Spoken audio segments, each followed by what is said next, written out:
Hello everyone, আসসালামু আলাইকুম। আশা করি আপনারা ভালো আছেন। আলহামদুলিল্লাহ আমিও ভালো আছি। অনেক দিন হলো বড় কোনো ভিডিও আপলোড করা হয় না, তাই ভাবলাম যে এই ভিডিওটা আপনাদের মাঝে শেয়ার করি। এটা ছিল 11 তারিখের ভিডিও, 2026 সালের জানুয়ারি মাসের 11 তারিখ। আমার ছোট ভাইয়ের মৃত্যুবার্ষিকী ছিল। ও দীর্ঘ 13 বছর হলো আমাদের জীবন থেকে হারিয়ে গিয়েছে, অর্থাৎ পরলোক গমন করেছে। আজকে ওর কবরের মাগফিরাতের কারণে আম্মুরা মিলাদ মাহফিলের আয়োজন করেছে বাড়িতে। ছোটোখাটো করে প্রত্যেক বছর আব্বু আম্মু একটা মিলাদের আয়োজন করে, যেখানে মসজিদের মানুষজন নামাজ পড়ে আসার পর আমাদের বাড়িতে খাওয়া দাওয়া করে।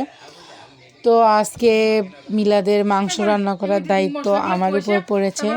তো সমস্ত কিছু কাটা বাছা করে নিয়ে আমি চলে আসছি রান্না করার জন্য। বিশাল বড় একটা কড়াই নিয়েছি, এখানে মাংস রান্না করব। তো কড়াইয়ে দিয়ে দিয়েছি তেল, আর তেলের উপর দিয়েছি বেশ খানিকটা দারচিনি। দারচিনি তেলের উপর দেওয়াতে সুন্দর একটা ফ্লেভার আসে।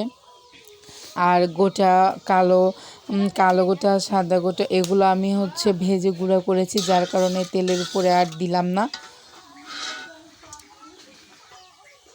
আপনারা সবাই আমার ছোট ভাইয়ের জন্য দোয়া করবেন, আল্লাহ যেন ওকে জান্নাতবাসী করে।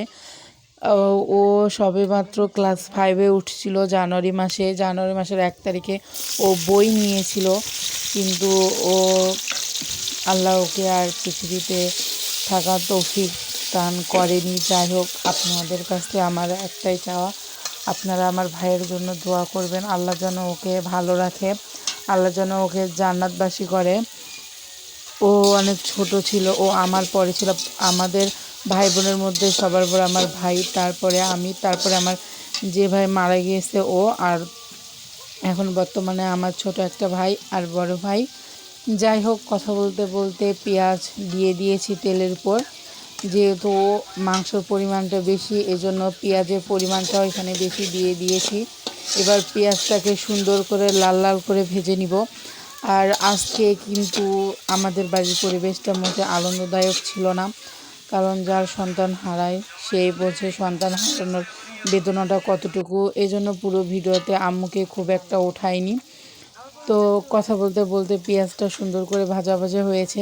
এবার এখানে আমি দিয়ে দিব শুটমরিচ বাটা। এগুলো আমি ব্লেন্ডারে বেটে নিয়েছিলাম, কারণ দেখা যায় যে একটার সময় মসজিদে নামাজের সময় হয়ে যায়, আর নামাজের মানুষরাই যেহেতু খাইতে আসবে, এজন্য আমরা যতটা পারি দ্রুত কাজগুলো সেরে নেওয়ার চেষ্টা করতেছিলাম। আর আজকে খাবারের আইটেম বলতে ছিল সাদা ভাত, আলুর ডাল, আর মুরগির মাংস। তো মরিচটাকে একটু ভেজে নিয়েছি। এবারে এর ভিতর দিয়ে দিলাম কাঁচামরিচ বাটা। কাঁচামরিচ দেওয়াতে ফ্লেভারটা একটু ভালো আসে, এই কারণে শুকনো মরিচ কাঁচামরিচ দুইটাই এখানে অ্যাড করা হয়েছে।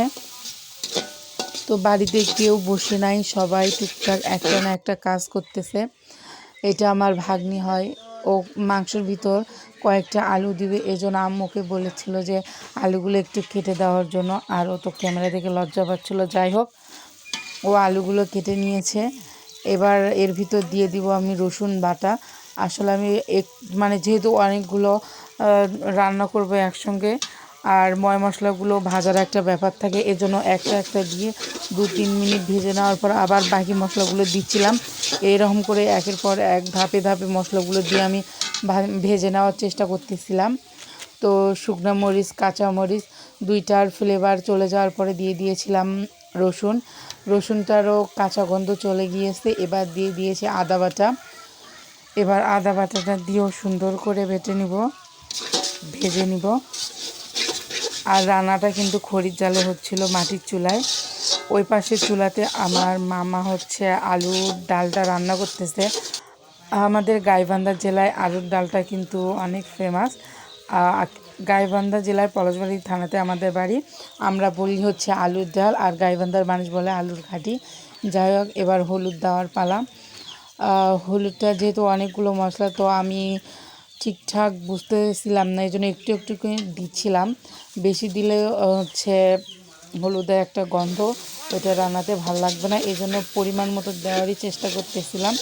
তো যাই হোক, এবার হলুদ দিয়ে নিয়েছি আর মশলাটা থেকে কিন্তু সুন্দর একটা তেল ছেড়ে দিয়েছে।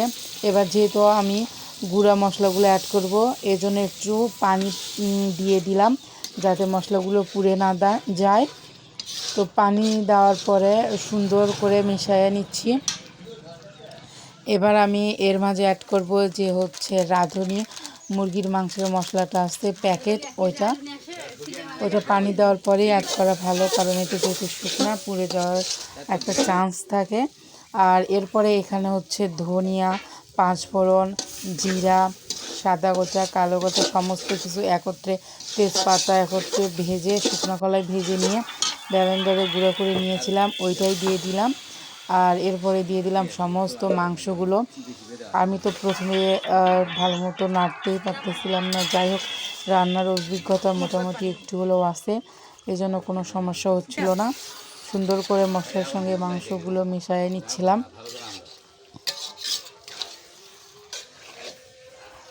তো আশেপাশে ব্যাকগ্রাউন্ডের সাউন্ডগুলো অবশ্যই আপনারা ইগনোর করবেন।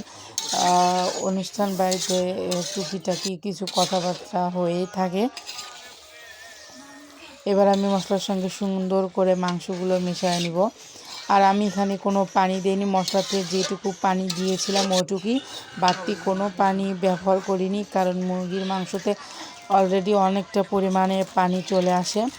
তো আমি কিন্তু মশলা কষানোর সময় একটুও লবণ দিইনি, এবার আমি দিয়ে দিব লবণ পরিমাণ মতো। তো লবণটা দিয়ে এবার মাংসের সঙ্গে লবণটা আমি সুন্দর করে মিশিয়ে নিব।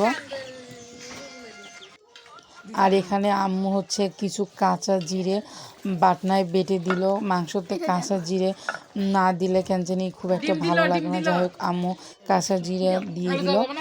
আর এখানে সুন্দর করে মাংসটা কষায় নিয়েছি। আম্মু হাত দিয়ে দেখলো যে হ্যাঁ মাংসটা 80% সিদ্ধ হয়েছে। এবার যে আলুগুলো কেটে রাখা হয়েছিল ওগুলোই মাংসের ভিতরে দিয়ে দিলাম। আসলে অনেকেই বলবেন যে আলুর ডাল রান্না করছে, আবার মাংসের ভিতরেও আলু, যেহেতু এটা মিলাদ করা হচ্ছে, মানুষজনেরও একটা ব্যাপার স্যাপার থাকে, দেখা যায় অনেক সময় 2-3 পিস মাংস দেওয়ার পর 2-1 টুকরা আলু দিলেই ভালো হয় আর কি, এই কারণে। আর গ্রামের মানুষজন মাংসতে একটু আলু ব্যবহার করে, এটা স্বাভাবিক। তো আলু দিয়েও অনেকক্ষণ যাবৎ কষিয়ে নিয়েছি, এবার ঝোলের পানি দিয়ে দিয়েছি। আমি তো ওখানে মাংস রান্না করতেছিলাম আর আম্মু অন্য একটা চুলায় বড় একটা পাতিল উঠায় দিয়েছে যেখানে ভাত রান্না হচ্ছে। আর আমাদের আজকের এই অনুষ্ঠানটাতে ভাত রান্না নিয়েও একটা মানে মজাই বলবো কি আমাদেরই ভুল বলবো কাহিনী হয়েছিল। আমরা হচ্ছে প্রথমে এই পাতিলটা ভরে ভাত রান্না করেছিলাম।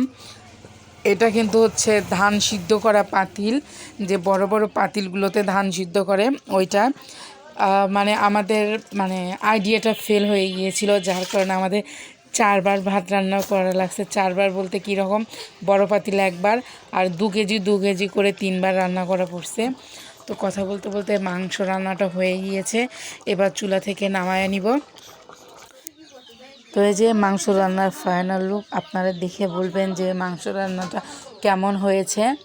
প্রথমে দর্শনদারি, তারপরেই তো গুণ বিচারি। যাই হোক রান্না করেছি, আমার চাইতেও অনেকে ভালো রান্না করতে পারে, তো এখানে ব্যাড কমেন্ট কেউ করবেন না। আর আমার মামা এখানে ভাতগুলো রান্না করে নিচ্ছিল, এই পাতিলেই কিন্তু আলুর ডালটাও রান্না করে নেওয়া হয়েছে।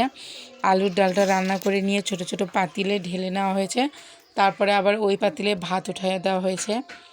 তো আমাদের রান্নাবান্না অলমোস্ট শেষ, আর কিছু কিছু বাকি আছে। আর মসজিদের নামাজও শেষ হয়ে গিয়েছে, মানুষও আসবে। তো আপনাদের দেখায় দেই কী কী রান্না হলো। এখানে হলো আলুর ডাল, এই পাতিলেও আলুর ডাল, 2 পাতিল ভর্তি করা আলুর ডাল, মাংস, ভাত। আর মানুষকে খাওয়ানোর পরে পান সুপারি দেওয়া লাগে, গ্রামের মানুষজন পান সুপারি পছন্দ করে। যাই হোক এখানে পানগুলো সুন্দর করে কেটে বেছে ধুয়ে পরিষ্কার করে নেওয়া হচ্ছিল। আর এগুলো আমাদের গাছের সুপারি, এগুলোও কেটে নেওয়া হয়েছে। কথা বলতে বলতে মানুষ বাড়িতে চলে আসছে, আর পরবর্তীতে কোনো ভিডিও আমি করি নাই। যাই হোক ভালো লাগলে ভিডিওটা লাইক কমেন্ট শেয়ার অবশ্যই